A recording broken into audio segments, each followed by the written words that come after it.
Oke, teman-teman. Selamat datang kembali. Gimana tadi olahraganya? Udah. Seru nggak? Udah lemes lah badannya.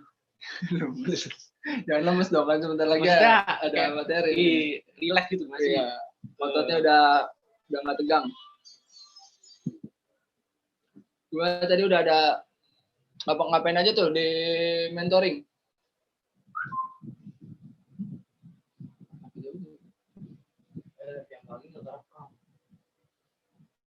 Yang Ikhwan boleh on cam?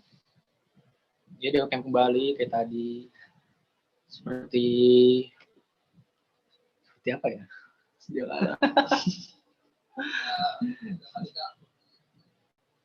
Kenapa?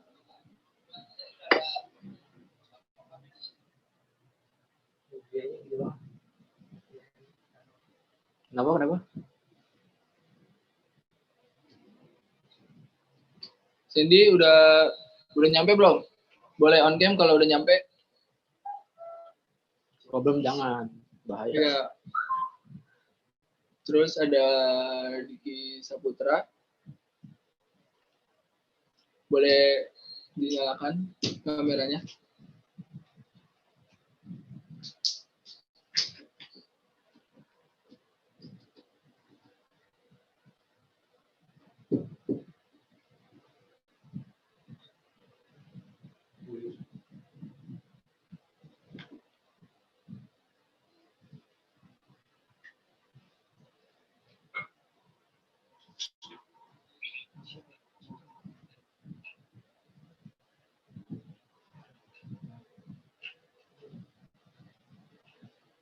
Oke.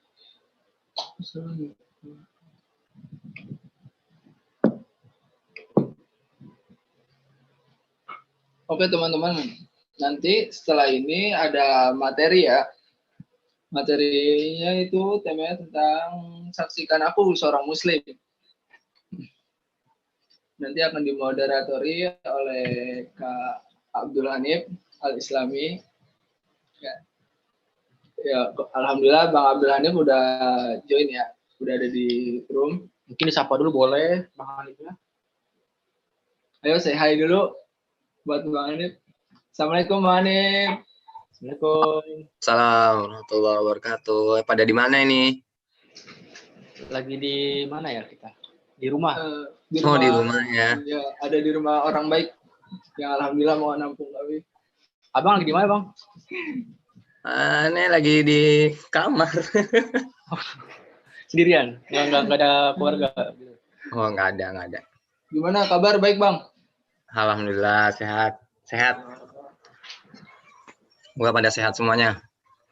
Nah, gimana teman-teman? Ditanya sama Bang Hanif. Gimana kabarnya setelah mengikuti mentoring tadi?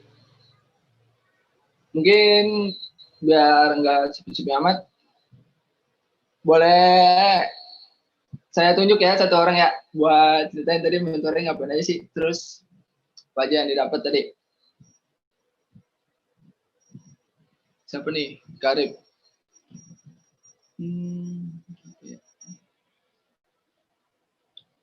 Yang utamain yang belum on cam, yang Ikhwannya. Ya, yang Ikhwannya kalau belum on cam nanti saya tanya ya.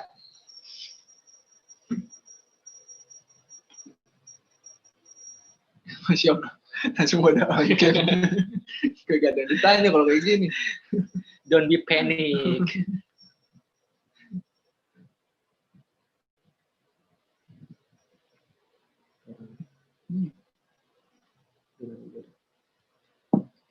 Oke, mungkin dari Karib Berbang udah ada gitu ya Ustadznya. Oke. Daripada berlama-lama lagi. Oke, mungkin langsung saja ya saya serahkan kepada Kak Abdul Hanif Al-Islami selaku moderator. Waktu dan tempat kami persilakan.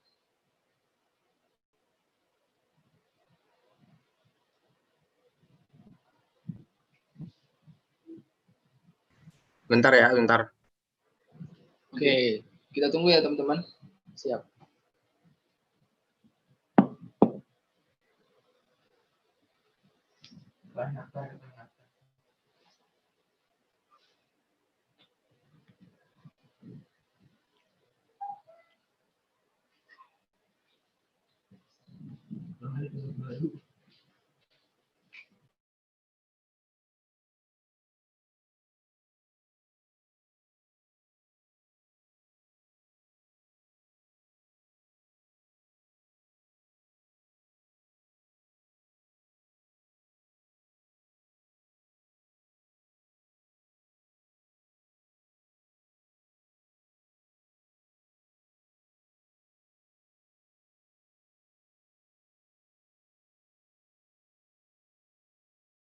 Sambil nunggu kan, cek.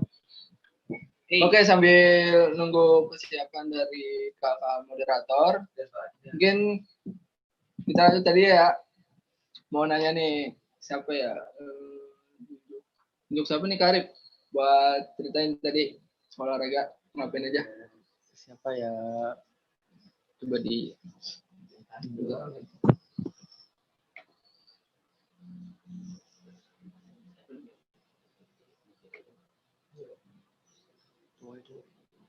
Gini. Iya.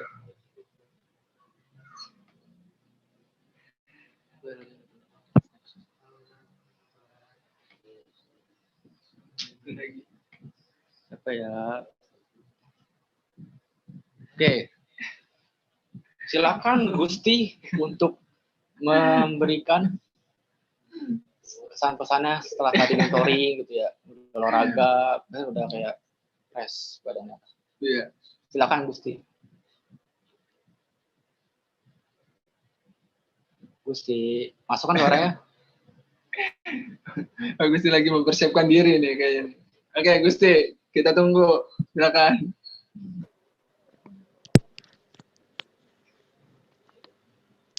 Aduh kak, ngapain kak? Jelasin doang. Panik. Enggak, Gusti. Kan tadi ada sesi mentoring ya. Nah, di mentoring itu kan beda. Nggak kayak kemarin. Ada tambahan-tambahan konten. Nah, pesan kamu terhadap konten-konten yang baru itu gimana? Tadi udah ngapain aja sih? Oh, Tadi ngapain aja sih? tadi mentornya disuruh olahraga sama sholat duha. Olahraganya ngapain tuh? Ya, Workout. olahraganya ya. Tadi saya di kamar sih jogging dikit, terus ya pemanasan dulu kan, pemanasan jogging kayak apa ya? Ya sit up, pull up lah. Enggak pull up, enggak pull up. Wih, mantap. Itu ya. Sit up doang udah. Kusen pintu, kamu pulang. Enggak lah. Udah merasa bugar gitu aja. Keringetan pastinya. Ya, bukan burger ya. Iya, Ya. keringetan sih pasti memang. Mm. Tapi nggak lemes kan jadinya? Enggak, habis itu langsung sholat. Masya Allah, keren. Aduh, terharu. Ribetnya di videoin kak, aduh, mana nggak ada orang kan? Aduh. Ini ya disenderin di jendela HP-nya. Di kasur. Oh, di kasur. Totalitas yang penting masih bisa berusaha. Iya. Tapi aman kan ya? Aman Udah kelar lah. ya videonya. Belum Oke. dikirim tapi. Oke, selanjutnya Makasih. Cari lagi. apa ya? Random nih ya.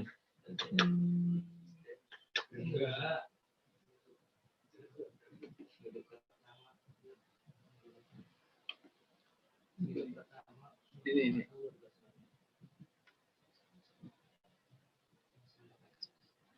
Oke, silakan untuk unmute pada saudara Respati.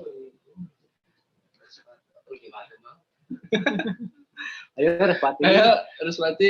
Pengen denger nih. Tadi gimana rasa-rasanya setelah olahraga, mentoring, sholat duha, kan campur aduk tuh. Gimana tuh rasanya? Boleh sekalian dinyalakan kameranya? Respati. Halo? Masuk ke suaranya. Assalamualaikum. Nggak jawab dosa loh.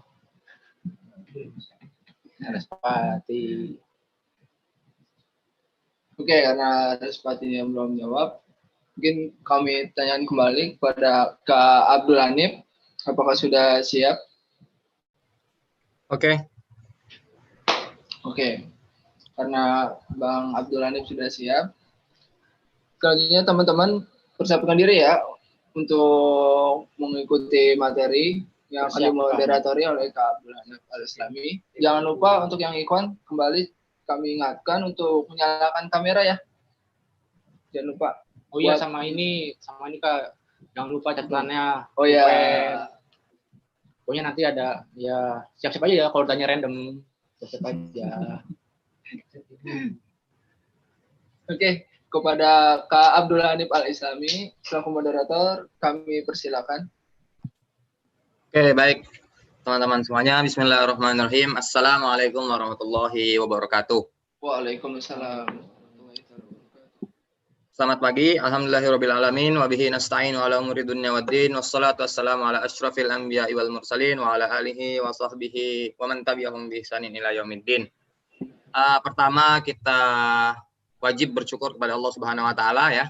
Pada pagi hari ini teman-teman semuanya masih dipertemukan ya oleh saya ya, dipertemukan oleh kita semua, dan insya Allah kita memasuki etape kedua dalam rangkaian Swiss ke-11, dan insya Allah hari ini kita akan masuk kepada materi yang sangat seru banget ya, yang insya Allah akan diisi oleh Ustadz Zaki Ahmad Rifai terkait dengan identitas orang Muslim. Ya, artinya materi ini bertajuk, ayo apa, ada yang tahu nggak? Saksikan aku seorang Muslim. Jadi nanti kita akan mengupas banyak terkait identitas kita, kebanggaan kita, ya, yang menjadi jati diri kita, yang menjadi identitas seorang Muslim ya, kita sebagai Islam. Nah, insya Allah kita akan bedah banyak nanti ya, tapi kita bacakan dulu mungkin terkait dengan CV pembicara. Jadi insya Allah pada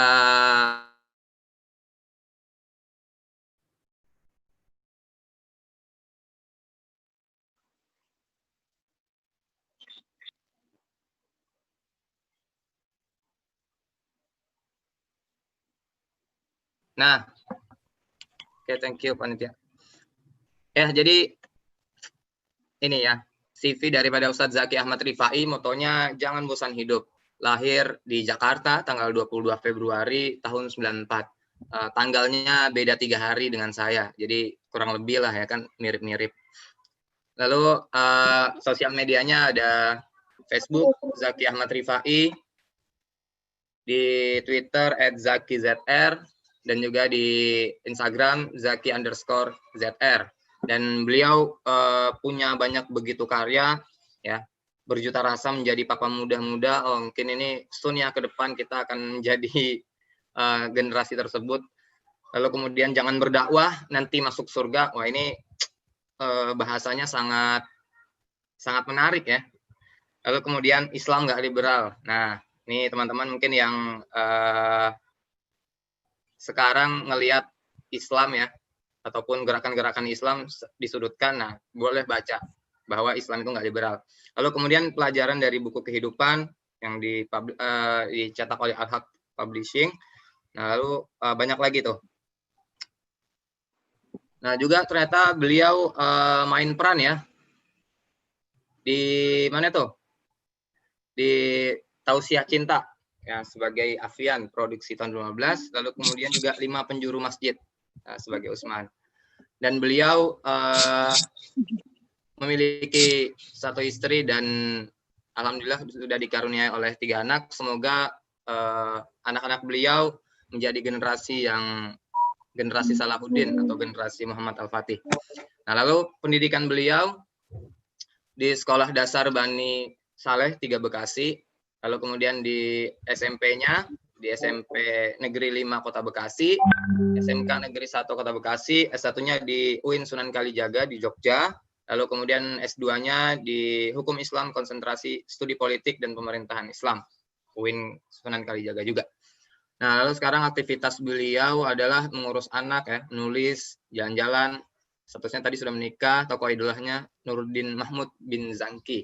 Nah, lalu kemudian ini yang terakhir ya, dari organisasi beliau. Wah, beliau banyak banget ya ikut organisasi, terutama konsentrasi beliau ada di Kesatuan Aksi Mahasiswa Muslim Indonesia atau yang biasa kita kenal dengan KAMI. Jadi banyak gerakan-gerakan Islam yang ada di Indonesia ya, terutama bagian dari mahasiswa. Salah ada HMI, ada KAMI, ada PMI, dan beliau berkecimpung dalam KAMI, Kesatuan Aksi Mahasiswa Muslim Indonesia.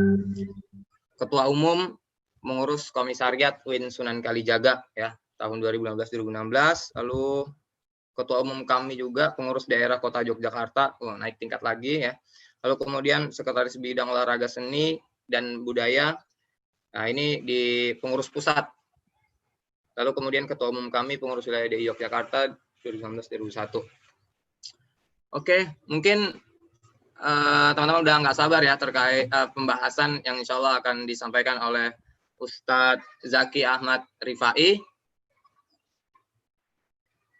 Mungkin teman-teman yang perlu menjadi catatan adalah teman-teman sediakan ini ya, ballpoint dan juga buku tulis, ataupun bisa di smartphone teman-teman ya, mencatat apa yang kemudian menjadi intisari daripada pembahasan kali ini. Dan kalau bisa teman-teman meresum, dan karena setelahnya banyak challenge-challenge yang seru banget. Jadi siapkan diri teman-teman ya. Siapkan pulpennya, siapkan bukunya, siapkan smartphone-nya, dicatat, kalau perlu direkam. Jadi ini jadi bekal kalian banget ya, salah satu bekal utama untuk kalian menempuh di 4 tahun berikutnya. Mungkin tanpa berpanjang lebar ya, saya serahkan langsung kepada Ustadz Zaki Ahmad Rifai yang akan membawakan materi Saksikan Aku Menjadi Seorang Muslim. Tafadhol Ustadz Zaki Ahmad Rifai, waktu dan tempat kami persilahkan.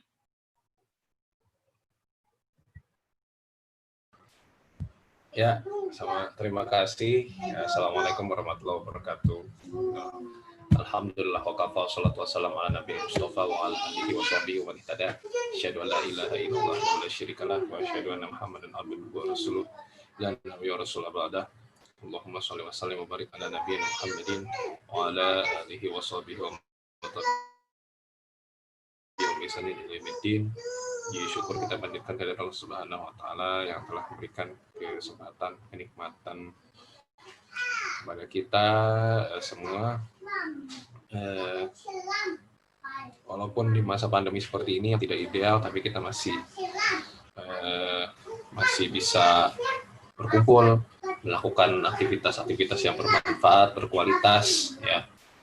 Ini adalah karunia dari Allah Subhanahu wa taala, dan ini adalah mungkin satu buah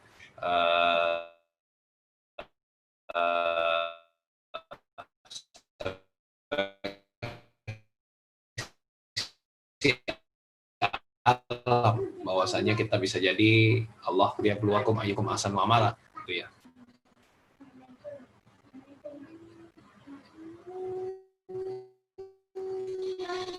Dan salam semoga selalu tercurah kepada jalan kita, hukum setiap perbuatan adalah dan sebaik-baiknya sahabatnya.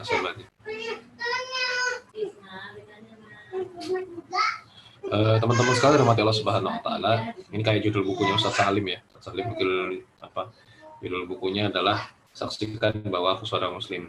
Itu juga ada ayat di dalam Al-Qur'an, isyhadu bi anna muslimun fasyhadu bi anna muslimun. Maka saksikanlah bahwa kami adalah orang-orang yang berserah diri, orang-orang muslim yang berserah diri, orang-orang muslim atau orang-orang yang berserah diri. Teman-teman sekalian, jadi sebetulnya begini ya. Kalau kita ngomongin tentang apa sih namanya soal saksikan bahwa aku orang yang berserah diri gitu ya, orang muslim, sebetulnya sedang membicarakan tentang kepribadian atau karakter ya. Karakter atau ya apa yang kemudian dilatih dalam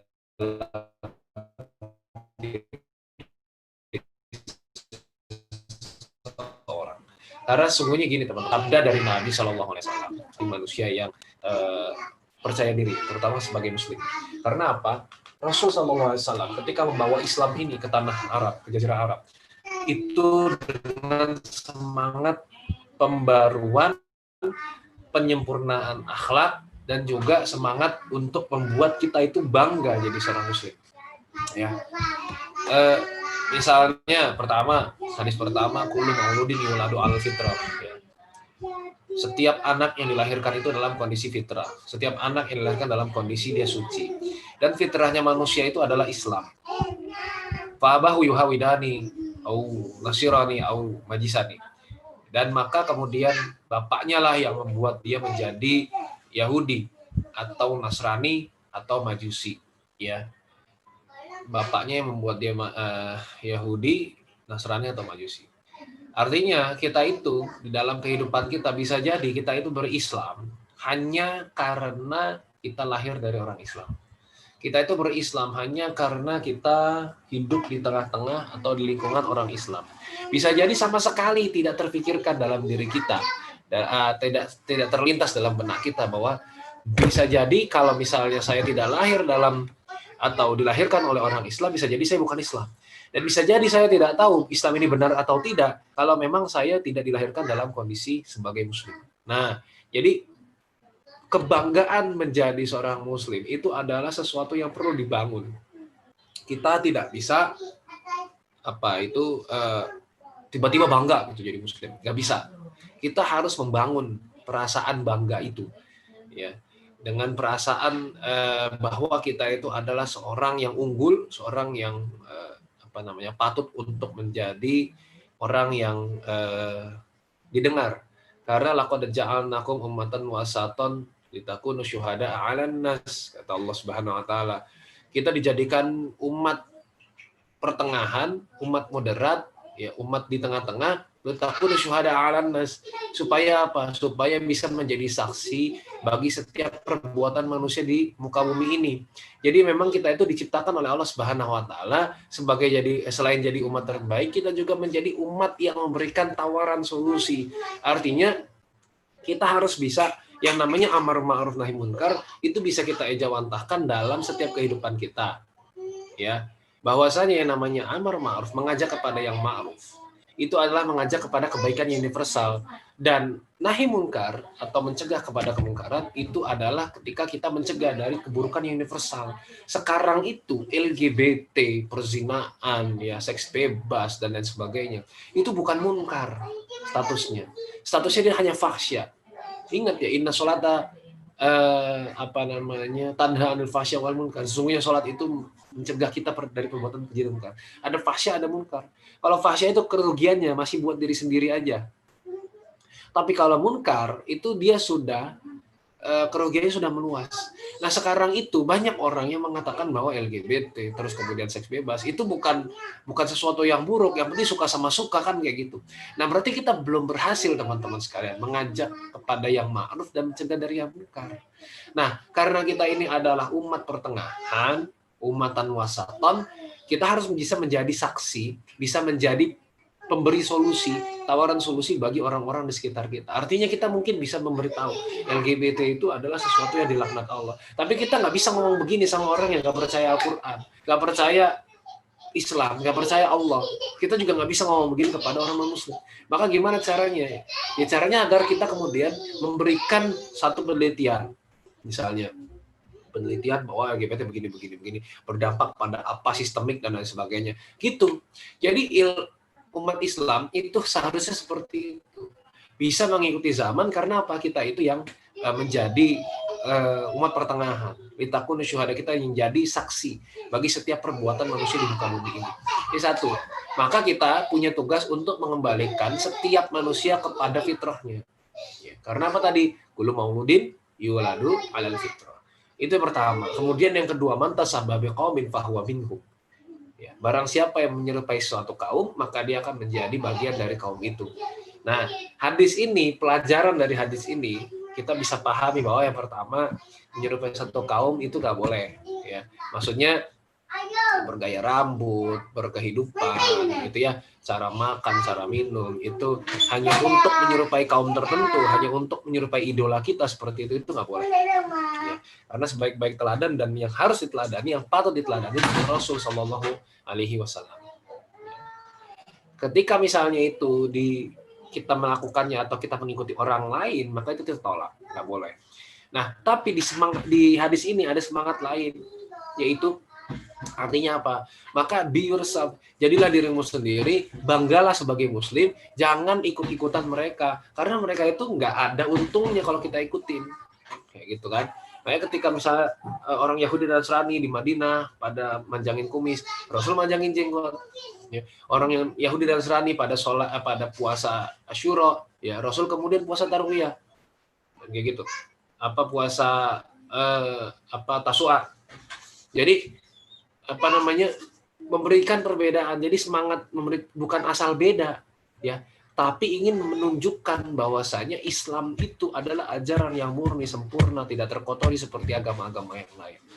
Ya. Makanya sebetulnya mantasabah qaumin fahuwa minhum itu semangatnya adalah semangat untuk menjadi diri sendiri, semangat untuk bangga sebagai seorang muslim, semangat untuk membuat kita itu jadi lebih care terhadap muslim yang lain, dan kita jadi lebih tegas. Iya, karena kalau di bukunya Ustadz Salim itu kan menjadi muslim itu seperti kain putih, ya kan? Kain putih yang kemudian dicelup oleh Allah Subhanahu wa taala dengan sibghah, ya sibghahnya Allah, celupannya Allah, ya, dengan celupan ketegasan, dengan celupan kesejukan, dengan celupan keceriaan, dan celupan cinta. Gitu ya kalau kita baca di buku Ustadz Salim. Jadi sehingga ya kita sebagai muslim itu punya warna. Artinya apa? Kita menjadi ilmuwan tapi juga muslim, maka ada warna tertentu di situ, ya. Kita menjadi atlet karena kita muslim, maka ada warna tertentu di situ. Ya, lihat Muhammad Salah, ya, yang bisa memberikan warna yang luar biasa di dunia sepak bola. Akhirnya orang-orang Inggris, terutama di Liverpool, itu jadi pada seneng sama orang muslim gara-gara Muhammad Salah seorang. Apa sih dia tunjukkan? Habis ngegolin sujud gitu doang, ya. Padahal kita nggak tahu, Allahu a'lam, ibadah dia benar atau enggak, kan gitu, akhlak dia benar apa enggak. Tapi cuma gara-gara itu kemudian ngaruhnya luar biasa ke seluruh dunia, kan gitu. Karena apa? Karena sujudnya dia main bagus, kemudian dia sujud setelah ngegolin. Ternyata kan jadi presiden yang bagus bagi umat Islam, ya. Atlet, kemudian apalagi, ya PNS lah atau guru dan lain sebagainya. Tunjukkan bahwasanya setiap muslim berprofesi apapun, maka profesi itu akan menjadi baik dan manfaatnya akan tersebar luas. Gitu. Karena kita ini semua adalah duta Islam, ya. Ingat Muhammad Abduh bilang, al-Islam mahjubun bil muslimin. Islam itu tertutup oleh orang-orang Islam sendiri. Kenapa? Karena mereka semua Islam tapi tidak menunjukkan akhlak Islami kepada dunia, ya. Makanya jangan tersinggung, ya, terutama buat yang akhwat-akhwat. Ini ada akhwatnya nggak sih? Terutama buat yang akhwat-akhwat. Jangan tersinggung ketika misalnya dibilang, wah, jilbab kamu lebar begitu, tapi masih aja ghibah, masih aja gosip. Jangan tersinggung, jangan marah. Sebetulnya mereka itu sedang menandai bahwa dirimu tuh pantas pakai jilbab syar'i dan nggak pantas kalau kamu ghibah. Wah, ini udah ada anak LDF, ini anak LDK, katanya dakwah kampus, tapi kok masih kayak begini. Jangan tersinggung. Terus kita bilang yang disalahin itu orangnya, bukan agamanya, bukan jilbabnya. It's okay, tapi kita harus berpikir, kita harus bisa mencerna perkataan itu, bahwa sesungguhnya teman-teman sekalian, ya, mereka sedang ngomong sama kamu. Kamu tuh cocok pakai jilbab syar'i begini, cocok jadi orang muslim begini. Jangan deh kamu ghibah, kamu ngotor-ngotorin Islam. Kalau misalnya kamu berghibah. Nah, ini namanya al-Islam mahjubun bil muslimin. Islam itu tertutup oleh orang Islam sendiri. Ya. Jadi jangan tersinggung besok-besok kalau digituin lagi. Ya, dibilang lah masa udah begini masih begini, udah begini masih begini. Tandanya sebetulnya kamu pantas untuk mengenakan itu. Ya, tandanya kamu sudah dianggap sebagai orang yang merepresentasikan Islam yang baik, meskipun cara ngomong mereka menyakitkan, ya. nyindir dan lain sebagainya. Tapi kita bisa ambil positifnya di situ. Tandanya dia sudah menandai kita bahwa kita adalah seorang muslim yang baik. Itu. Ya, jadi jangan tersinggung, jangan kecil hati. Nah, itu hadis yang kedua. Kemudian yang ketiga, teman-teman sekalian, dalil yang ketiga. Wala takhafu wala tahzanu yang ketiga adalah jangan kamu bersedih hati. Sebentar, ayat berapa sih itu lupa saya.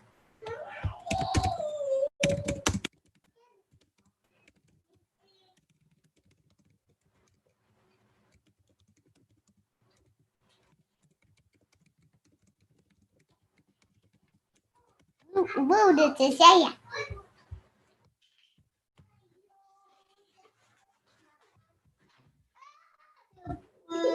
Ya, Ali Imran 139 ya. Ali Imran 139. Jadi ini yang ketiga, dalil yang ketiga. Ali Imran 139.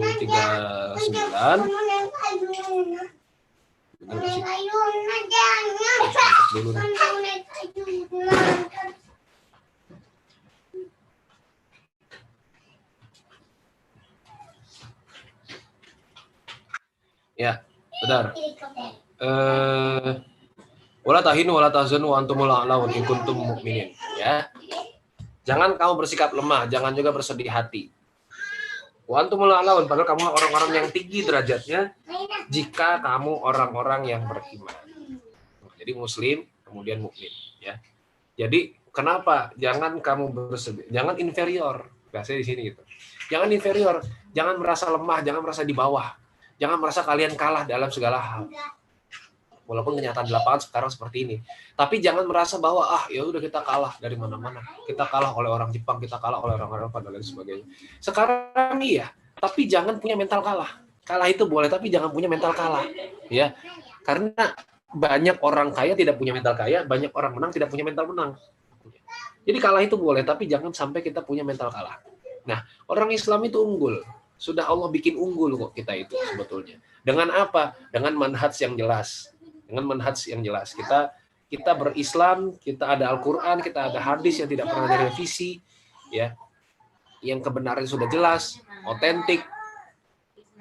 Sudah pasti kayak gitu ya. Nggak mungkin lagi kita itu ada revisi Quran, itu nggak mungkin, ya.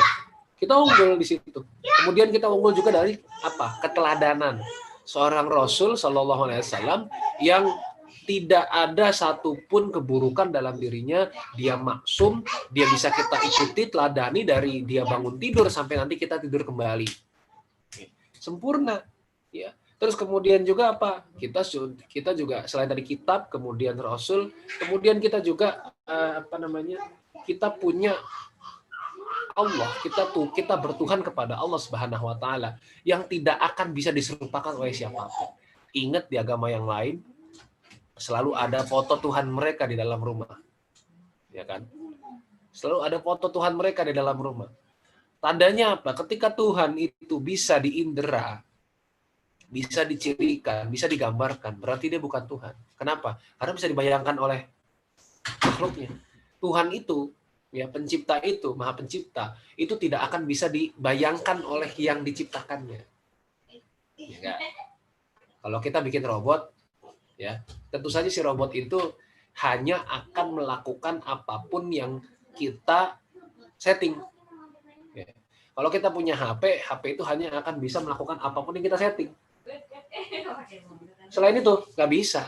Apakah kemudian kita bikin robot terus tiba-tiba robotnya bisa hidup, bisa bercocok tanam, bisa menikah, dan sebagainya? Nggak bisa. Ya. Kecuali memang kita setting seperti itu. Sama juga ketika kita bertuhan. Kita ini diciptakan oleh Allah. Kita nggak bakal bisa mengindra Allah itu seperti apa, bentuknya kayak apa, tangannya kayak gimana, mukanya kayak gimana. Wasi'a kursiyyuhu samawati wal ardh. Kursinya seluas langit dan bumi itu seperti apa, itu nggak bisa. Ya. Jadi tidak bisa diindera. Dan tentu saja teman-teman sekalian, kita harus bangga menjadi seorang muslim. Karena yang keempat apa? Sama masih di surat Ali Imran ayat 190 ya. 189.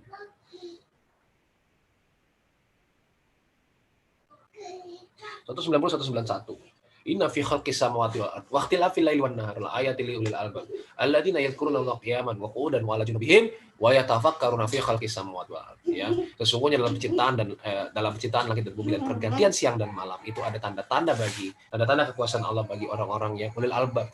Siapa ulul albab itu? Alladziina yadhkuruna Allaha qiyaman wa qu'udan wa 'ala junubihim wa yatafakkaruna fi khalqis samawati wal ardi.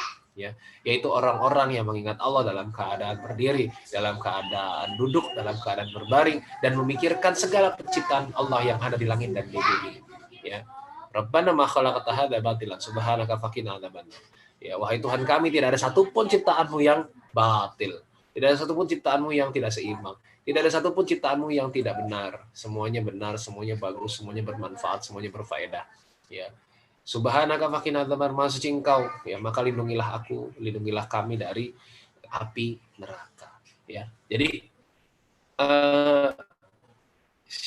di dalam Islam orang yang berpikir itu dipuji, orang yang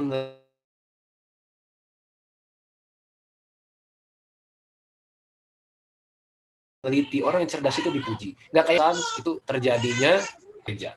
Sehingga kemudian otoritas gereja karena lebih tinggi, akhirnya siapa yang menentang itu dibunuh. Dalam Islam nggak begitu. Dalam Islam kita sangat menghargai retorika, sangat menghargai keilmuan seseorang.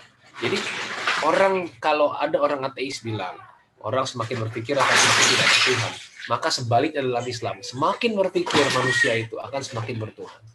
Ya, semakin dia tahu bahwa dia itu adalah satu makhluk yang kecil dan tidak mungkin akan bisa seperti ini tanpa adanya Tuhan. Ingat, kita semua adalah sperma dulunya. Pernah bayangin nggak sperma yang kecil itu bisa jadi kita? Ada yang mungkin teman-teman di sini mungkin ada yang ingat dulu pas jadi sperma ngapain aja? Nggak mungkin. Mungkin teman-teman dulu ada yang ingat dulu pas di dalam kandungan ngapain aja? Nggak ada yang ingat.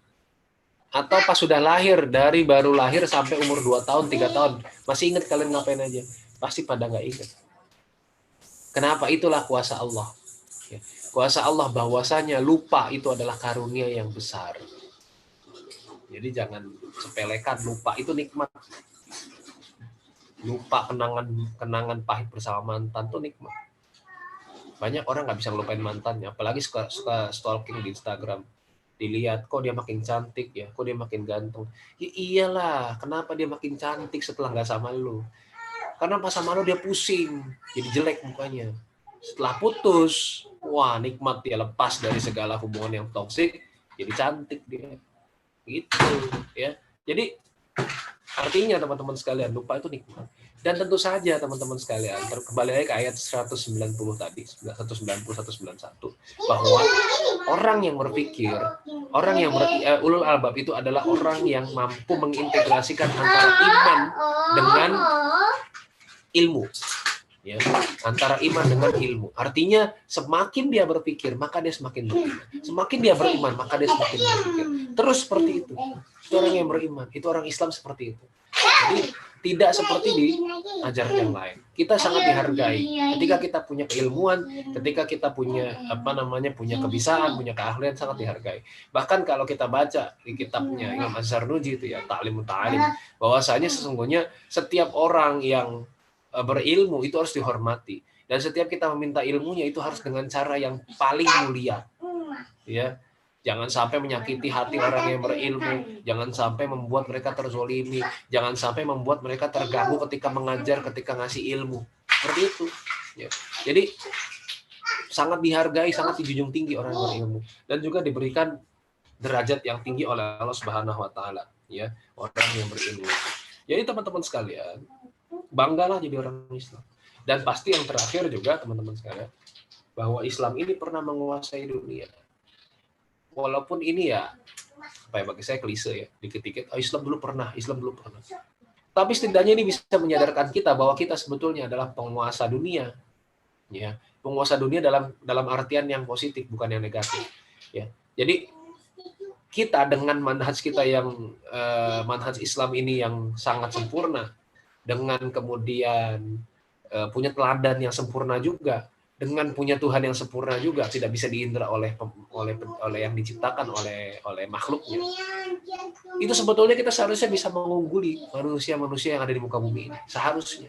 Tapi kenapa kemudian kita tetap di sini-sini aja, nggak maju-maju? Nah, salah satunya adalah kita meninggalkan Al-Quran. Semua yang kita tinggalkan akan hancur. Tapi kalau kita tinggalkan Al-Quran, kita yang hancur. Kita yang pertama itu meninggalkan Al-Quran. Yang kedua, kita itu nggak mau belajar. Ya, nggak punya kesadaran untuk belajar. Budaya literasi sangat minim. Sangat jelek, sangat sangat buruk. Ya. Dan ini kebanyakan orang-orang Islam. Dan kemudian apalagi teknologi, kita termabukkan oleh teknologi, tapi kita nggak pernah berpikir bagaimana cara membuatnya yang lebih baik. Ya, akhirnya umat Islam jadi followers terus. Ya. Terus kemudian juga solidaritas, kita itu tidak solid. Ya, berantem melulu, berdebat melulu, padahal sebetulnya nggak penting-penting amat untuk didebat. Ya. Terus kemudian konflik lagi dan seterusnya, kita nggak solid.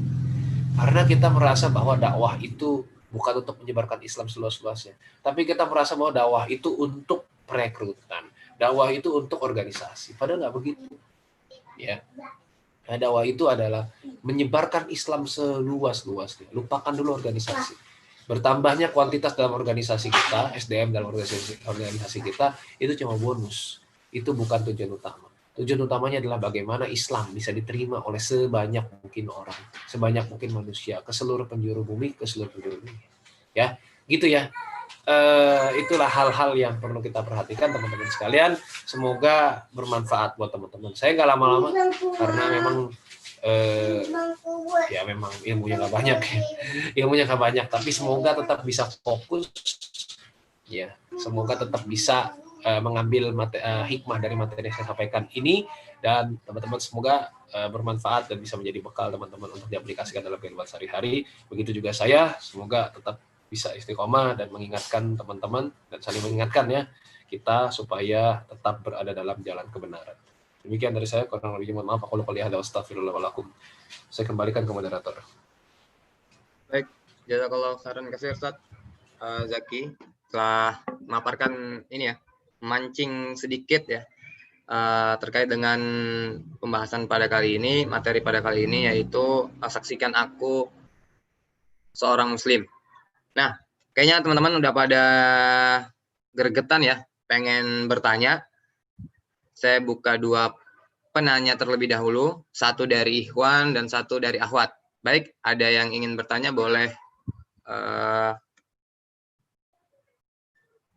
on audio ya. Boleh, dari Ikhwan siapa ada yang ingin bertanya?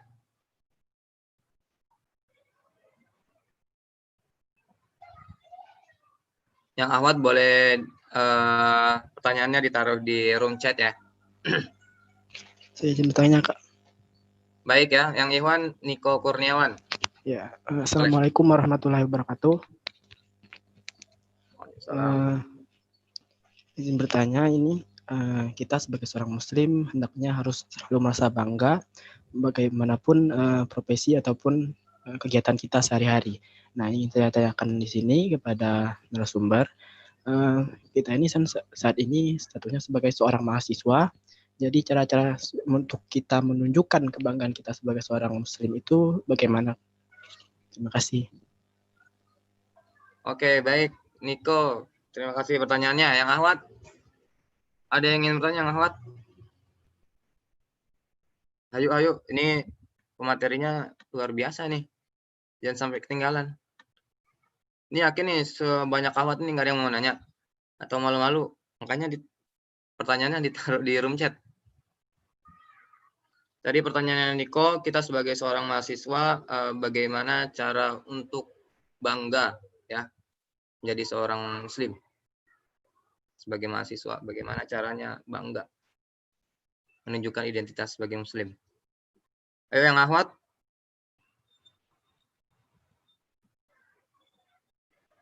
Oke. Kak Uja ya ini yang mau bertanya. Boleh.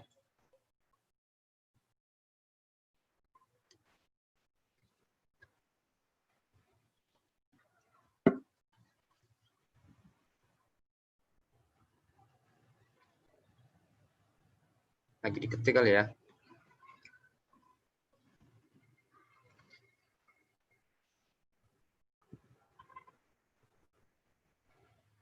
Langkah awal apa? Oke, baik. Oke, kita simpan pertanyaannya ya. Dari Niko dan juga dari Kak Jauza.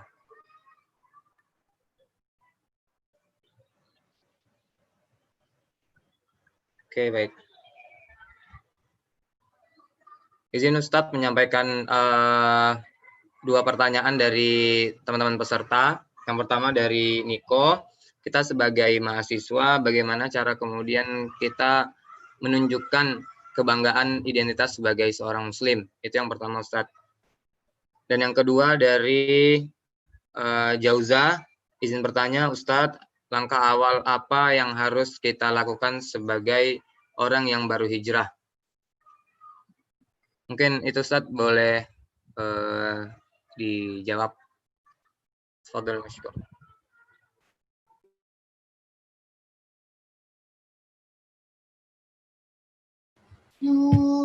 Ya, caranya untuk menunjukkan kebanggaan kita sebetulnya adalah ketika tadi saya katakan, ya, profesi apapun kita, bekerja sebagai apapun kita, beraktivitas sebagai apapun kita tunjukkan perbedaan-perbedaan.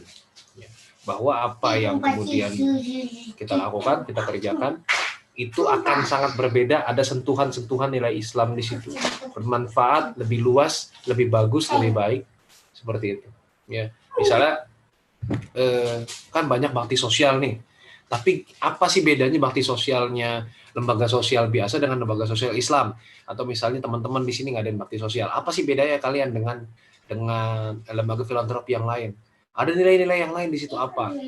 Misalnya lembaga sosial kami itu lebih kepada bantuan yang sustainable, bantuan yang jangka panjang. Nggak cuma sekali kita bantu, tapi terus kita bantu, kita bimbing sampai bisa bisnis, sampai bisa menghasilkan dan lain sebagainya. Itu, ya. Jadi harus ada perbedaan, harus ada diferensiasi. Kita menciptakan diferensiasi dari setiap apa yang kita lakukan. Ya, kalau misal jadi pengurus BEM, anggota BEM, jadi presiden BEM, bedanya apa kalian sama teman-teman yang lain yang bukan Muslim atau bukan dari organisasi Islam?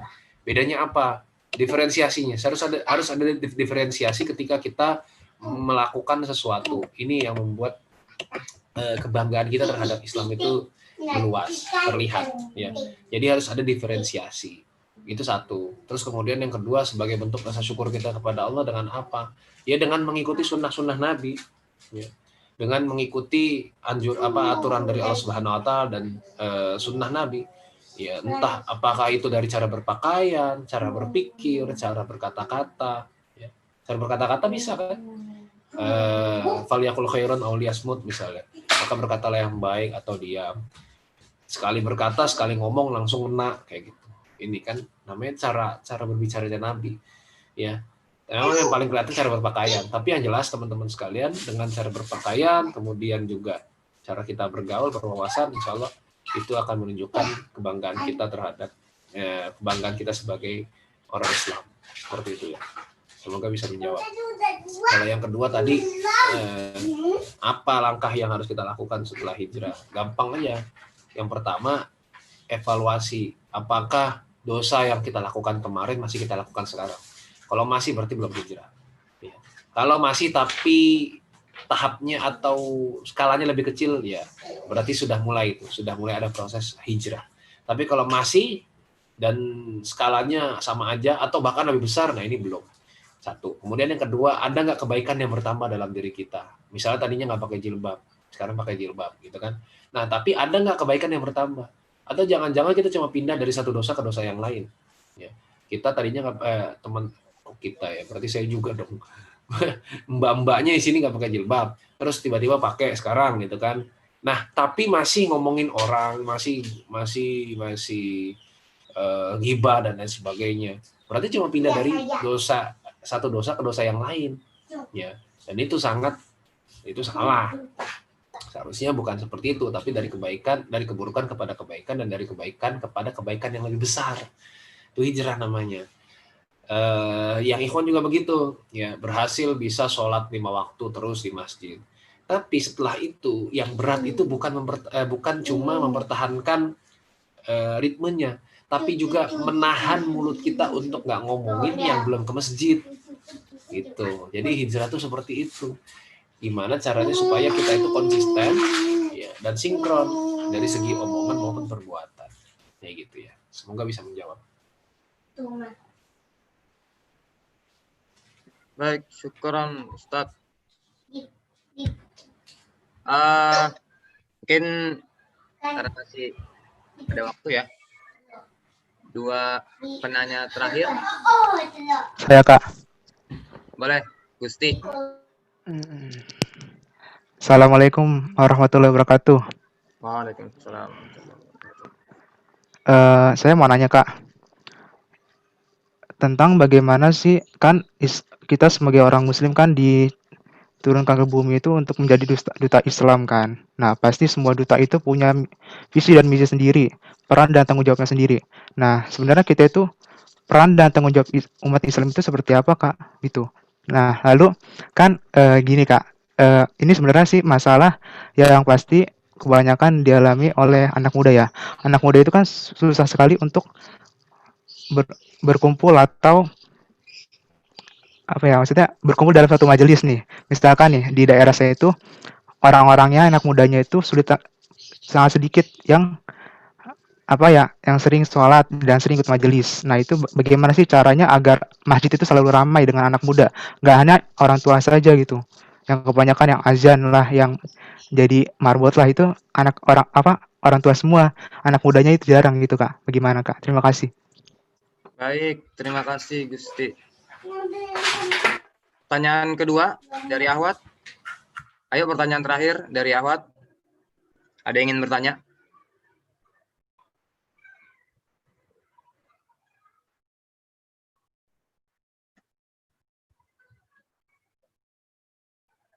Yang Ahwat ada lagi? Kalau nggak ada, mungkin Ustadz, tadi dari pertanyaan Gusti ada bercabang kayaknya ya pertanyaannya. Kita kan sebagai duta Islam di muka bumi pasti memiliki visi misi. Nah, apa yang kemudian peran dan tanggung jawab kita sebagai duta Islam di bumi itu? Lalu kemudian yang kedua, pertanyaan yang sama dari pertanyaan dari Gusti juga, di lingkungan kita ya, atau mungkin kebanyakan kita ini di masjid itu banyak orang tua, justru banyak orang tua yang meramaikan masjid. Nah, bagaimana caranya anak muda ini ikut peran ya dalam meramaikan masjid itu? Mungkin itu, Ustadz, boleh dijawab.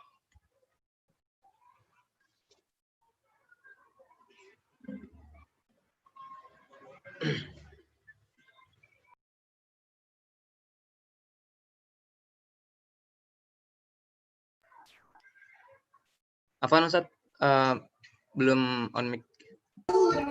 Ya, jadi tugas kita sebagai duta Islam itu sebetulnya yang pertama adalah tidak bermaksiat secara terang-terangan. Tuh. Jadi kalau misalnya kepepet banget ya, kalau bisa jangan sampai terang-terangan, jangan sampai dilihat publik. Oke. Terus kemudian dan tidak menceritakan maksiat itu. Oh, tadi gua habis begini ya, udah Allah tutup kita aibnya, malah kita buka. Terus kemudian ya, jadi tidak bermaksiat secara terang-terangan, tidak bangga dengan maksiat yang kita lakukan, gitu kan. Terus kemudian juga memang kita harus tahu bahwasanya meskipun orang-orang tidak melihat kita, tapi Allah melihat kita. Jadi kita harus sebisa mungkin secara lisan, secara perbuatan harus baik setiap saat. Jangan sampai kita lengah untuk berbuat keburukan, berbuat kejelekan, kemaksiatan dan seterusnya. Ya. Jadi harus bisa usahakan diri kita itu tetap baik setiap saat. Gitu ya. Karena penilaiannya bukan masalah penilaian orang, tapi masalah penilaian Allah. Ya. Jadi kalau ketika kita semua aktivitas kita itu karena penilaian Allah, insya Allah kita pasti melakukan kebaikan terus. Ya, nggak bakal kita berani melakukan keburukan. Kalaupun kita berani melakukan keburukan, pasti kita akan terus langsung segera bertobat. Ya, itu pertama. Terus yang kedua, kalau misalnya masjid itu isinya orang-orang tua, emang kodratnya begitu cuy. Kita nggak bisa emang kalau tiba-tiba jadi anak muda semua, kita bingung nih, mau kiamat ini pasti. Ya.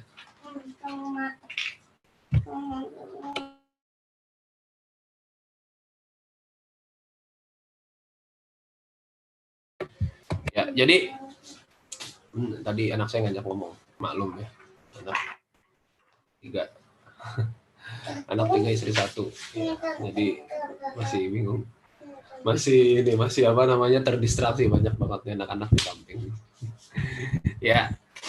Jadi masjid. Kenapa sih masjid nggak didatangin anak muda? Ya nggak seru soalnya masjid itu. Nggak nawarin apa-apa. Cuma nawarin ibadah. Ya. Kenapa orang tua lebih senang ke masjid? Karena mereka tahu bentar lagi mau mati.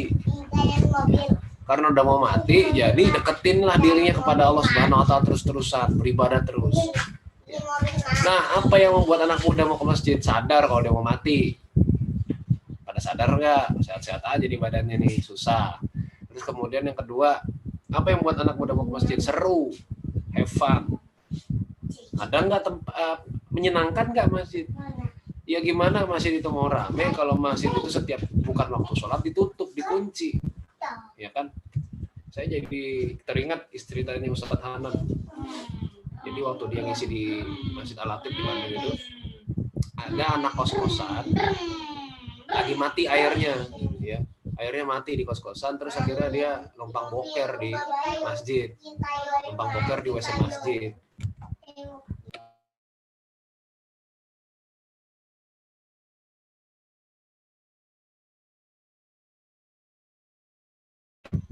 Ya, jadi dia mau numpang boker di masjid. Dia cuma numpang boker doang.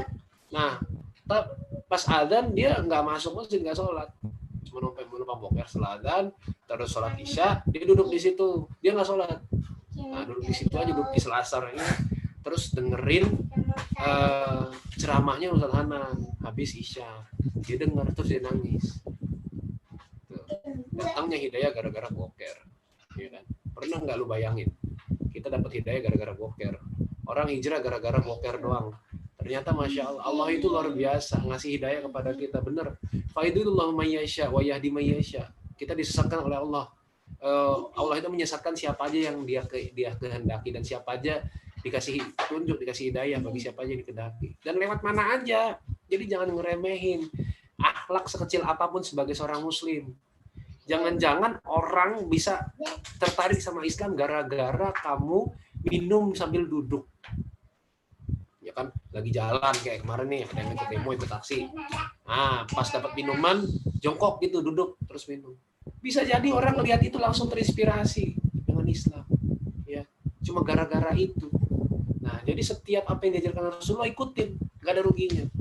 Nah, sekarang balik lagi ke masjid. Kenapa masjid nggak menarik? Ya tadi ditutup soalnya. Jadi anak muda lebih seneng ke kafe. Kenapa? Di situ bisa nongkrong.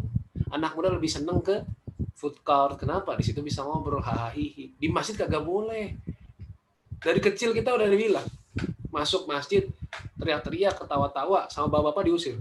Jangan main di sini. Kalau mau main di luar sana, jangan di masjid. Masjid tempat ibadah. Akhirnya tercipta di otak kita bahwa masjid itu tempat orang tua serius, batuk-batuk udah pada mau mati. Ini masjid ini tempat orang udah pada mau tanah nih, udah deket sama malaikat Israel ini, bentar lagi mati. Sampai kita usia segini, jadi jangan salahin orang pada nggak mau ke masjid, karena mereka trauma. Nah, berarti apa? Dari sekarang nih, Mas Gusti, kalau di masjidnya ada anak-anak kecil ribut, jangan diusir, tapi dikasih mainan. Supaya mereka apa? Supaya mereka kita bisa kasih syarat nih, ada mainan. Tapi kamu nanti kalau sholat ikut ya. Habis sholat mau main silakan, mau mikir balik silakan. Anak pasti mau digituin, saya udah coba. Ya, anak-anak misalnya, ribut, lari ke sana kemari, gitu ya. Terus kemudian akhirnya kan di situ ada mainan situ. Jadi saya kasih sini dulu, baca surat An-Nas dulu, ganti-gantian. Kalau sudah baca nanti baru boleh. Mau anak-anak. Supaya apa, nanti gedenya terbentuk dia. Oh, masjid itu tempat yang asik, tempat yang kita fun di situ, kita enjoy di situ. Ya. Jadi, tapi kalau sekarang gimana? Ya, paling bagusnya adalah membuat masjid itu tempat yang ramah bagi siapapun. Ya, di situ bisa berdagang, di situ bisa kemudian nongkrong, ada wifi-nya. Ya, nanti kalau ada wifi nanti pada main di situ dong. Pasti, yakin saya. Tapi dikasih waktu. Ya, atau dikasih syarat. Boleh main di sini, push rank di sini boleh, silakan. Internet di sini kenceng, tapi syaratnya apa? harus terlihat sholat 5 waktu di sini di masjid. Dan sholat 5 waktunya nggak boleh telat. Ya, harus tepat waktu. Ya masbuk nggak apa-apa lah, tapi tepat waktu. Tuh, didata. Ini siapa aja yang sholat tepat waktu di masjid, baru boleh kemudian sholat di main di masjid, pakai wifi di masjid, bebas sampai mau jungkir balik, kayak mau tiduran, mau tengkurap, terserah. Pokoknya waktu sholat tuh kayak gitu. Jadi masjid itu tempatnya sih. Kenapa anak-anak muda pada nggak ke masjid? Males, nggak menarik, sama sekali tidak ada hal yang menarik di masjid. Ya, akhirnya mereka cuma datang Jumatan. Itu pun Jumatan datang pas khotbah kedua. Itu pun pas sudah doa. Ya gitu. Jadi ya, semoga kita sama-sama bisa saling mengingatkan dan bisa membuat peningkatan yang ada di masjid di sekitar kita. Ya, semoga menjawab ya, Mas. Ya Kak, makasih Kak. Terima kasih jazakallah khairan katsir Ustaz Zaki Arifai ya, sudah menyampaikan begitu banyak poin dan pembahasan ya, dari materi dan juga pertanyaan dari teman-teman semuanya. Mungkin saya selaku moderator merangkum beberapa poin ya, yang kemudian mungkin jadi catatan ingatan kita. Yang pertama ya, dari saksikan aku seorang muslim, bahwa fitrah dari manusia itu sebenarnya suci ya. Suci itu mengarah kepada Islam, tapi orang tuanya lah yang kemudian mempengaruhi dan membuat kita keluar dari jalur Islam. Seperti yang dikutip dalam hadis riwayat Ahmad Ibnu Hambal, setiap anak dilahirkan dalam keadaan suci, maka kedua orang tuanya lah yang menjadikan mereka menjadi orang Yahudi, Nasrani, dan atau Majusi. Lalu kemudian yang kedua adalah Islam itu agama yang murni, tidak terkontaminasi, tidak terkotori, maka kita wajib berbangga dengan kesucian itu. Lalu kemudian yang ketiga adalah kita melihat Al-Quran di surah Al-Imran ayat 139, wala tahinu wala tahzanu wa antumul a'launa in kuntum mu'minin. Janganlah kamu bersikap lemah dan janganlah kamu pula bersedih hati, padahal kamu orang-orang yang paling tinggi derajatnya. Jika kamu orang-orang yang beriman, kalau boleh jangan sampai ya itu ya. Jadi kalau boleh teman-teman semuanya, artinya kita nggak boleh punya mental yang kalah. Ya, kalah boleh, tapi kita nggak boleh punya mental yang kalah. Karena kita harus berbangga dengan identitas kita sebagai seorang muslim. Tuhan kita sangat luar biasa, menciptakan matahari ya, menciptakan tata surya, menciptakan seluruh apapun yang kemudian kita butuhkan. Sementara Tuhan-Tuhan lain tidak mampu menciptakan itu. Lalu kemudian di surah Al-Imran ayat 190, sungguhnya dalam penciptaan langit dan bumi dan silih bergantinya malam dan siang terdapat tanda-tanda bagi orang-orang yang berakal, yaitu orang yang mengingat Allah sambil berdiri atau duduk atau dalam keadaan berbaring, dan mereka memikirkan tentang penciptaan langit dan bumi. Seraya berkata, ya Tuhan kami, tiadalah Engkau menciptakan ini dengan sia-sia, maha suci Engkau, maka peliharalah kami dari siksa api neraka. Yaitu menegaskan lagi bahwasanya Allah itu ya, Tuhan kita sangat luar biasa, lebih di atas dari Tuhan-Tuhan yang lain ya, karena Tuhan-Tuhan mereka mampu didikte, mampu diindra, tapi Tuhan kita tidak mampu kita indrakan. Itulah salah satu bukti bahwa salah satu kebanggaan kita sebagai seorang muslim, kita memiliki Tuhan yang derajatnya jauh lebih tinggi daripada yang lainnya, dan tidak ada yang menyamainya. Lalu kemudian yang terakhir, poin terakhir adalah kita punya catatan sejarah, kita punya catatan kebanggaan bahwa Islam pernah menguasai dunia. Nah, yang menjadi problem adalah saat ini mengapa kemudian kita tertinggal, karena setidaknya ada dua hal. Karena kita meninggalkan Al-Quran, dan barang siapa yang meninggalkan Al-Quran, maka ia akan hancur. Nah, lalu kemudian yang kedua adalah kita sudah mulai terlepaskan ya, atau buyar. Kita nggak solid lagi karena banyak konflik-konflik yang kemudian dihadirkan oleh para musuh-musuh kita untuk membuat kita terpecah belah. Maka dari itu kita harus bersatu kembali ya, untuk merebut kejayaan Islam di muka bumi Allah Subhanahu wa Ta'ala. Mungkin itu aja ya dari kami ya, dari ANE, merangkum materi pada siang hari ini. Terima kasih Ustadz Zaki yang telah menyampaikan materi yang sangat luar biasa, dan terima kasih juga kepada teman-teman yang sudah bertanya. Syukron ala ihtimamikum.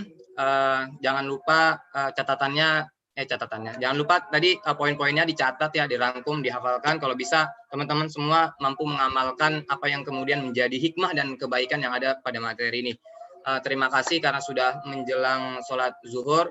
Kita sama-sama tutup dengan doa kafaratul majelis. Subhanakallahumma wa bihamdika asyhadu an la ilaha illa anta astaghfiruka wa atubu ilaik. Terima kasih, saya kembalikan ke MC. Baik, terima kasih Bang Hanif selaku moderator. Juga terima kasih juga kepada Ustadz Zaki telah menyampaikan materinya dengan baik. Ya, materinya keren banget nih Bang Hanif nih. Keren lagi. Gimana teman-teman? Keren kan materinya? Intinya sih ini sih kalau kita diperkuat lagi, terus juga itu jadi modal mental juga buat kita kan, buat lebih bangga lagi sama identitas muslim gitu. To be Muslim. Oke, keren pas. Mantap. Oke. Ini udah siang nih, masih pada semangat nggak nih? Kita sebentar ya. Boleh di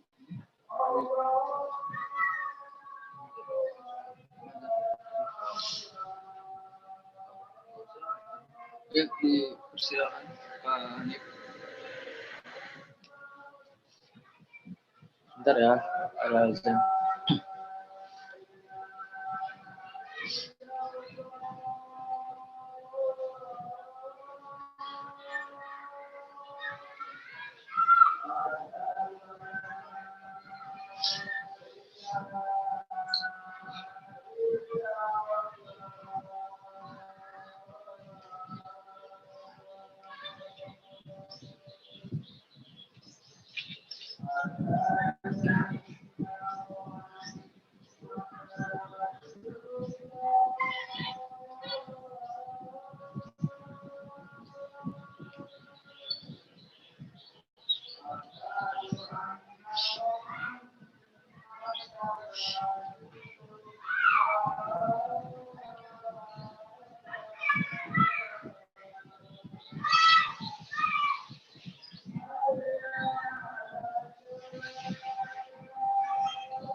Oke, baik.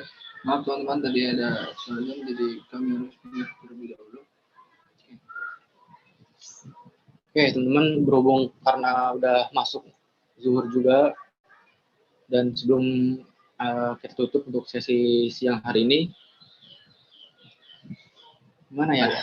Kan udah dari kemarin ya, terus juga berlangsung sampai hari ini. Udah masuk acara Kayak kedua. masih ada yang kurang, masih ada apa ya?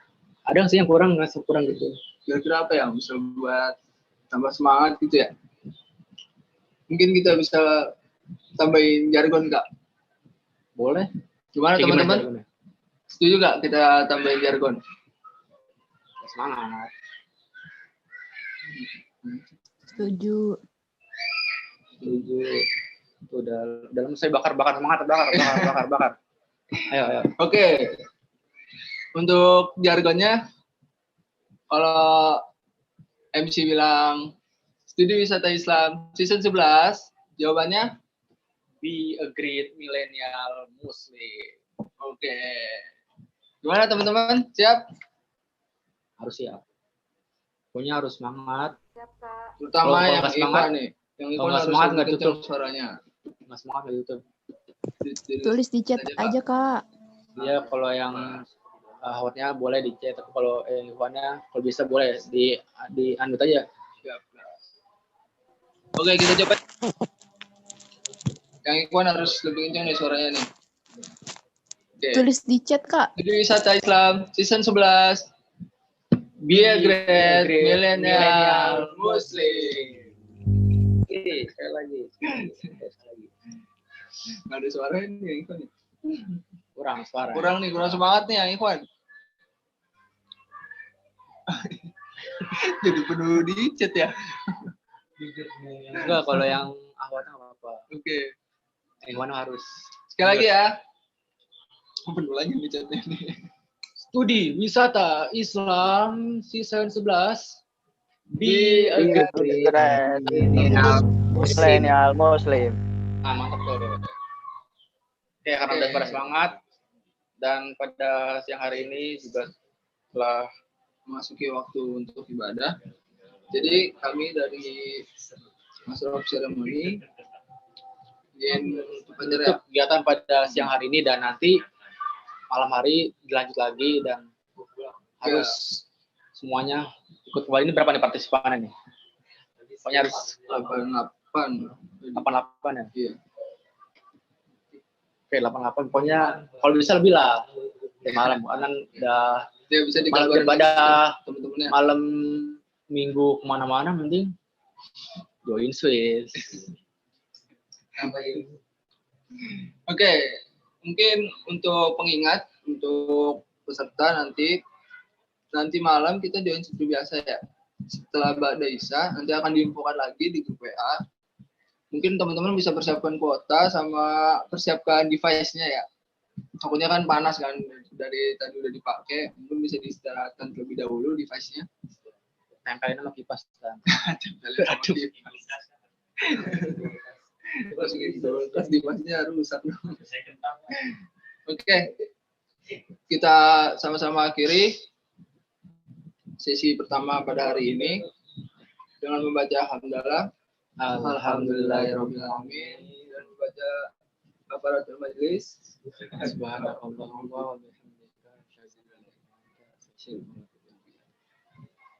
Oke, terima kasih buat semuanya. Tetap semangat. Assalamualaikum warahmatullahi wabarakatuh. Waalaikumsalam. Jangan lupa salat zuhur ya. Waalaikumsalam warahmatullahi wabarakatuh. Injir.